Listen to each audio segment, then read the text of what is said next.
can't help but smile when you drive one of these things. You go by a Miata, and it looks like a Ferrari Daytona. Oh my God, look at the big sports car.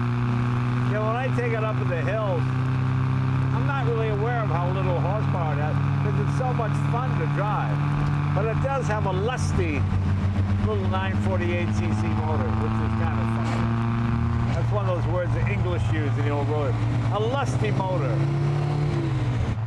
Welcome to the episode of Jay Leno's Garage. The car we're featuring today, my 1959 Austin-Healey Sprite. This is something a little bit different. You might go, hey, it's not as shiny as it could be. Well, it's a lot shinier than it was. This car was put away in 1973 in a garage. The son of the original owner called me and said, hey, I got this whole car, would you want it? Doesn't run, you know. Went out and took a look at it. It's a one-owner car, and this is what you call a preservation, which seems to be what a lot of people are doing now. I mean, we could have restored it, made it look brand new with a little more effort, but I thought it might be kind of fun just to try and clean it up and see what 50 years of sitting in the garage does to a vehicle. The seats actually came back pretty good. I thought they were leather. Yeah, there was so much dirt and dust on them. Once you started cleaning it, realized, no, that's vinyl. I don't think they ever had leather from the factory. It's got the 948cc engine. It's under a 1-liter motor. It weighs about under 1,500 pounds, maybe 1,450 pounds, something like that. It's about 40 horsepower, as I said, 948cc's. This was the most basic sports car you could get. I mean, people bought these and fell in love with them. They race them, they still race them. A lot of guys put the big block 1275 motor in there, get a little more power. But it's fun to drive it just as it was intended. We carefully took out some of the dents. Didn't repaint anything, just tried to clean up the paint. The only chrome work really are the hubcaps. We polished those up a bit. Had to go through the motor. I mean, the motor had no compression. It was just basically worn out. I mean, these were just beaten to death back in the day. People just had fun with them. And you know, up in the hills, there's still a lot of fun. I think it's as close to a go-kart as you can get. Nowadays, you get things like the Ariel Atom and all these, the Caterhams and Lotus 7s and all this. But this kind of predates a lot of that. I don't know if it predates the Lotus 7, but at least it did in America. And no outside door handles, no windows, just plastic windows. The top has been long gone, but it's a lot of fun to drive. It's an odd sort of thing. There's no trunk. You've got to put everything in through the back seat here and then crawl in underneath. Opening the hood is a bit of a chore. Well, let's show you. Show you what opening the hood is like. First you got to get down here and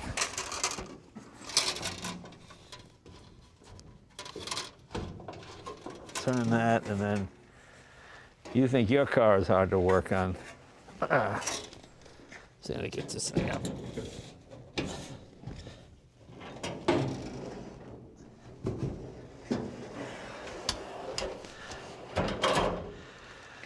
There you go. As you can see, we spent a lot more time inside the car than on the outside of the car. Radiator, running Dex Cool in here. Went through the whole motor, pistons, everything, because it was just worn out. Repainted the engine the original color. There's your heater valve here. And we've got new, this is an air intake right here. The generator, I love the fact that the generator is about almost the size of the engine block. It's like this big, and the engine's this big. I suppose you could get like a Mitsubishi alternator, one of those little small ones in here, but it's fun to put it back to exactly as it was, you know. Rarely do people leave these cars stock. They put the bigger motor in, and then that's fun. But it's fun just to see what you got for your money in 1959. And these are not crazy expensive. I think they're probably around, $1,800, $1,900, something like that. When you realize a big Harley Do Glide was probably $1,100 or $1,200, this seemed like a real bargain.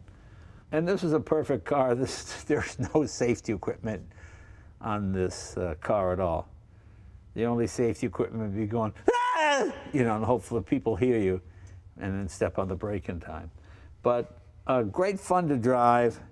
And this has not been damaged. It's just a few little things here, but it hasn't been in any accidents. It's nicely preserved considering these were worthless. You could get them for nothing at the time, you know. People just sold them for whatever they could get, and kids hot rodded them and did what they could. You saw a few with, like, you know, Chevy made gassers out of them, all kinds of stuff. So it's rare that you see one like this exactly as it left the factory, although with 50 years of wear and tear on it. But it's a lot of fun to drive. And really, it's no more fun fully restored than it is right now. In fact, some ways it's a lot more fun because you're just not that worried about scratching it. You can just have fun with it, take it out on the hills. Not so much on the freeway, you're kind of screaming. I mean, Honda Civics go by, you go, down, down! They're like Peterbilt trucks, you know. But it's probably the cutest car ever made. I think that's fair to say. Let me shut this.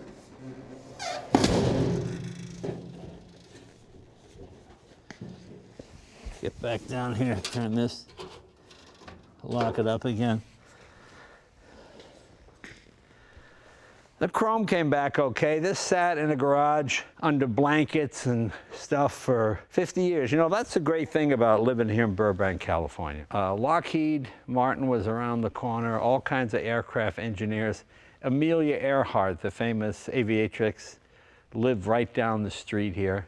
She used to sell Franklins. She had the Franklin Airman, that was her car. So there was a lot of hot rodding done here. There was a lot of racing done here. A lot of Bonneville guys lived in Burbank.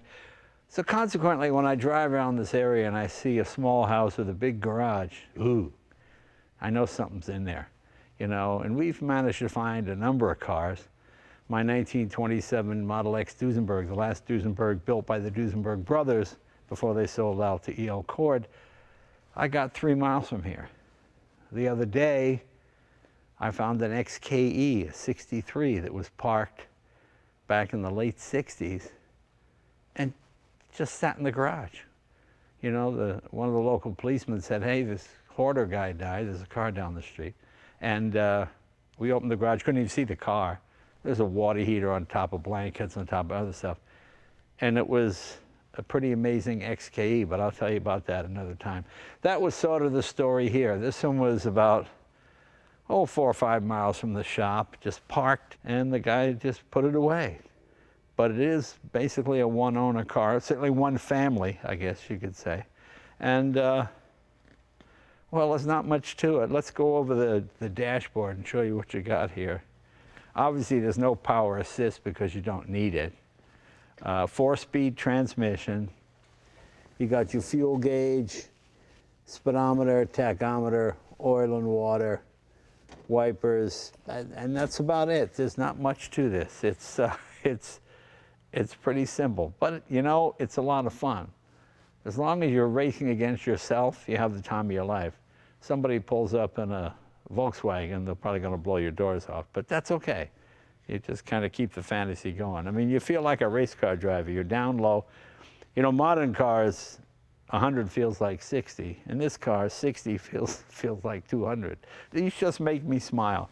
When I was a kid, everybody wanted one of these. You could buy these for a couple of $100 when I was in high school because, you know, they were just old, rotted out sports cars, especially in New England. But this one has actually held up well. You know, it's a great thing about California with the climate. No body rot at all. Made a little surface rust, a little bit on the wheels, but not bad. I just didn't want to restore it. I just wanted to keep it preserved. I just thought, let's just fix it up, get it running, and maybe somewhere down the road we'll do it. But I don't think it'd run or handle any better if it was restored. So let's take it for a ride, and I'll show you what we're talking about. And I actually fit in it, sort of.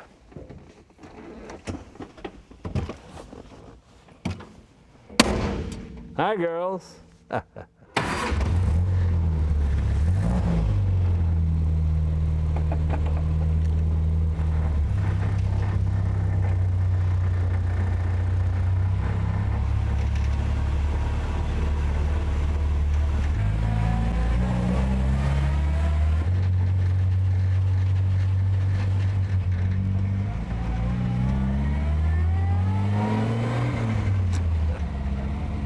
you can't help but smile when you drive one of these things. You go by a Miata and it looks like a Ferrari Daytona. Oh my God, look at the big sports car. Gotta remember, this thing was developed in England before they had the motorways. You know, it was all these little villages connected by two-lane roads. And that's what this car was built for. You know, when I take it up in the hills, I'm not really aware of how little horsepower it has because it's so much fun to drive. The only place it's pretty awful is on the freeway where you're trying to go 80 miles an hour and the thing is just screaming and people are passing you. But it does have a lusty little 948cc motor, which is kind of fun. That's one of those words that English use in the old road. A lusty motor. People talk about how dangerous these cars are. Oh, no seatbelts, no crash tests. But it's so little. Think of the accidents you avoid. If you're another foot longer in the front or the back, oh, you might have been hit or hit something. That's the way I look at it. Think back to 1959, how big American cars were then. Cadillacs with the giant fins. Oh my God, huge Oldsmobiles, menacing Buicks, threatening Chevrolets. They're just hilarious. And this thing comes along. Women love this car. They go, oh, how cute, look how small it is. And that's what guys want to hear, huh? Look how small it is. Probably the most unthreatening sports car you could get. They even made, as the aftermarket, a Judson supercharger for this thing, which would add another, maybe bring you up to 55 horsepower or something like that. Well, let's get on a windy road. That's where this thing deserves to be.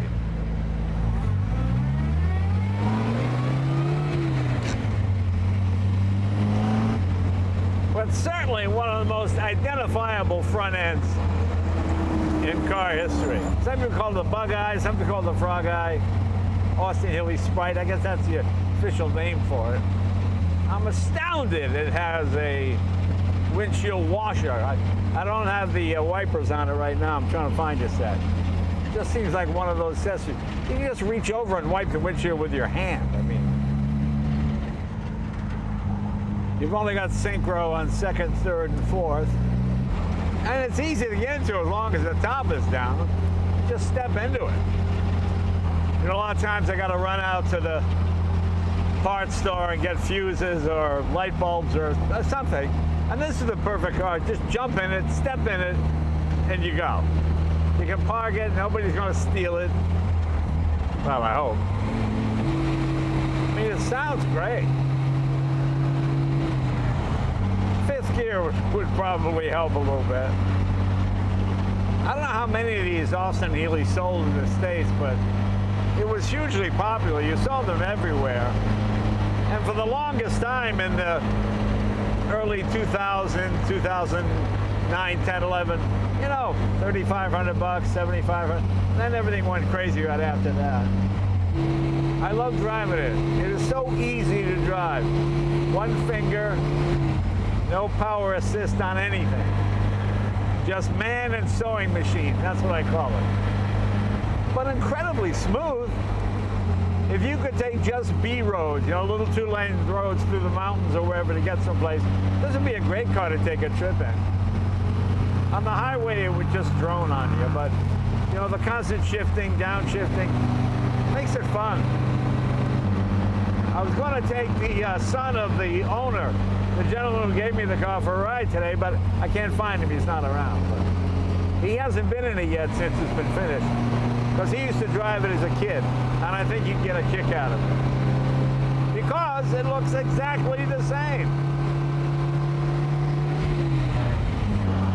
There's no real frame to this thing.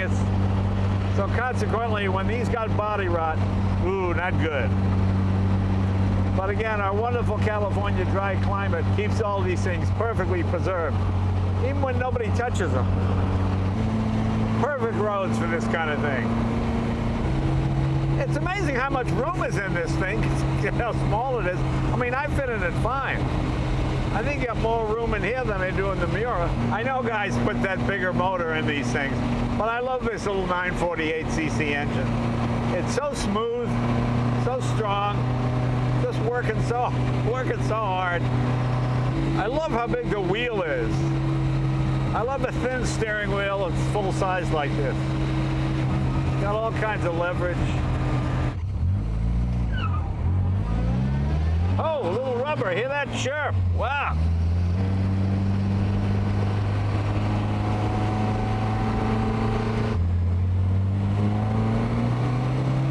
You know, the great thing about these cars is every single part is available.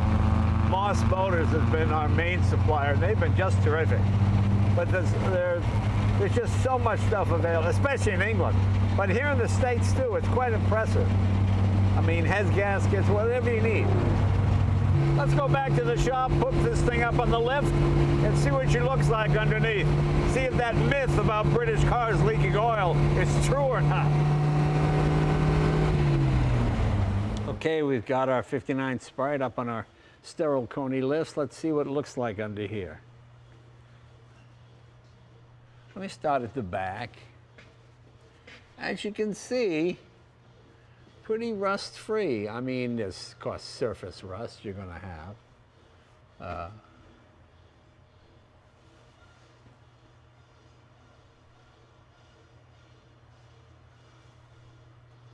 But look at this, huh? Look at these pans. These are all perfect. Nothing rotted here. Not even the exhaust pipe. That's the original muffler, original exhaust pipe. Everything from 1959. I mean, obviously we changed the fluid in the rear end.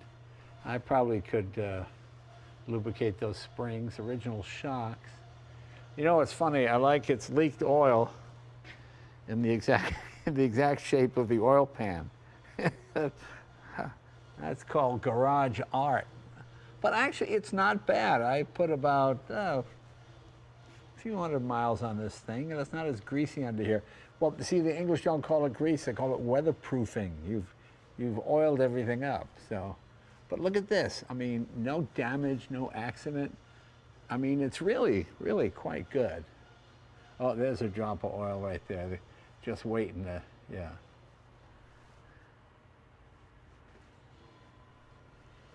So with the exception of the radiator and a few other things, she's all pretty original.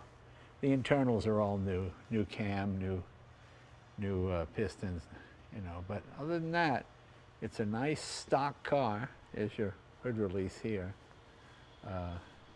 There are your massive drums right in there. Yeah, you know something? It's pretty good. Look at this is how you want to find them. This is how you want to find them. Hope you enjoyed this brief little history on our classic English sports car. I mean, these just have so much character. Look, it looks like the rear of a '54 Corvette, doesn't it? But anyway, we'll see you guys next week, and thanks for checking it out.